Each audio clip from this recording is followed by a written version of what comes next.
Cerita ini diangkat dari kisah nyata seorang pemuda bernama Yusuf, 26 tahun, yang bekerja sebagai guru les privat. Tak disangka, ia malah jatuh cinta pada ibu dari muridnya.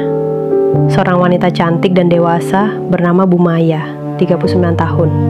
Seorang janda kaya dengan 1 anak. Mereka saling memendam diri, tapi perasaan itu tumbuh diam-diam. Cinta yang tak pantas, tapi juga tak bisa dihindari. Kisah ini penuh gejolak batin, konflik sosial, dan akhirnya mengiris hati. Like jika kamu percaya, cinta bisa hadir dalam bentuk yang tak terduga. Komen pendapatmu tentang cinta yang tak seharusnya.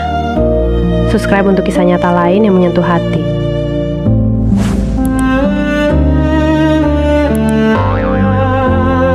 Namaku Yusuf, usia 26 tahun. Aku bekerja sebagai guru les privat untuk anak-anak SD dan SMP, sebagai tambahan penghasilan sambil menunggu diterima kerja tetap.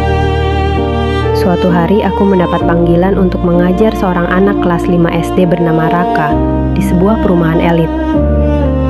Disinilah aku bertemu Bu Maya, ibunya, seorang wanita berumur 39 tahun, janda, bekerja sebagai konsultan interior.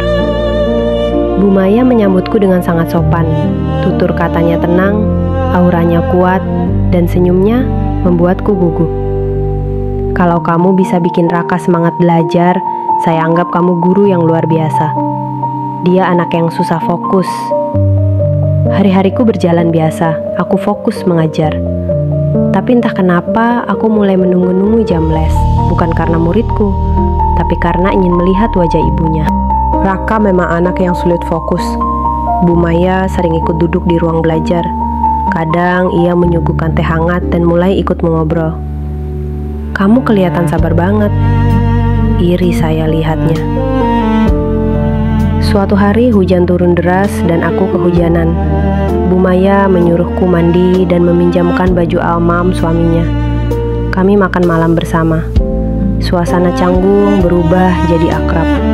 Malam itu ada keheningan aneh saat kami saling pandang. Seperti ada sesuatu yang tak boleh disebut, tapi dirasakan. Aku mulai gelisah, karena perasaan ini tak pantas. Dia orang tua muridku, usianya 13 tahun di atasku. Dia janda kaya, dan aku hanya guru les.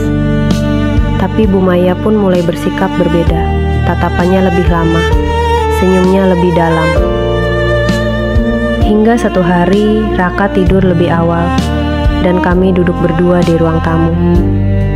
Kamu sadar gak sih, kita kayak nyari alasan biar bisa ngobrol lebih lama. Aku hanya diam.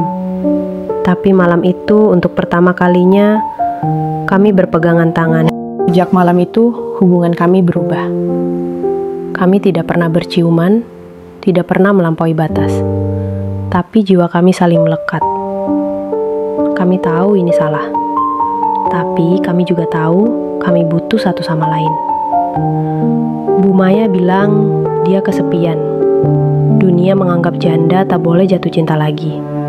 Dan kalaupun bisa, harus dengan pria setara, bukan guru les. Yusuf, kamu buat aku merasa hidup. Tapi dunia gak akan membiarkan ini. Masalah datang dari tetangga. Mereka mulai curiga karena aku sering pulang malam dari rumah Bu Maya. Ada yang bilang aku numpang hidup.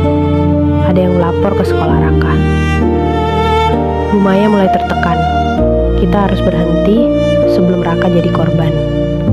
Aku ingin melawan, tapi Bu Maya lebih dulu mundur. Katanya bukan karena tak cinta, tapi karena dia terlalu mencintaiku sampai tak ingin aku dibenci dunia. Hari terakhir Bu Maya memberiku sebuah buku catatan. Ini isinya semua hal yang gak bisa aku katakan selama ini.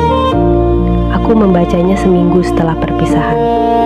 Isinya adalah surat-surat yang ia tulis setelah setiap pertemuan kami. Kamu guru les anakku, tapi kamu juga guru hatiku.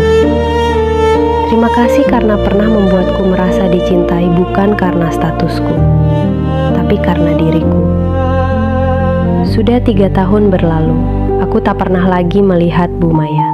Tapi setiap kali aku mengajar murid baru, aku selalu teringat bahwa cinta bisa datang dari tempat yang paling tak terduga dan pergi dengan cara paling sunyi.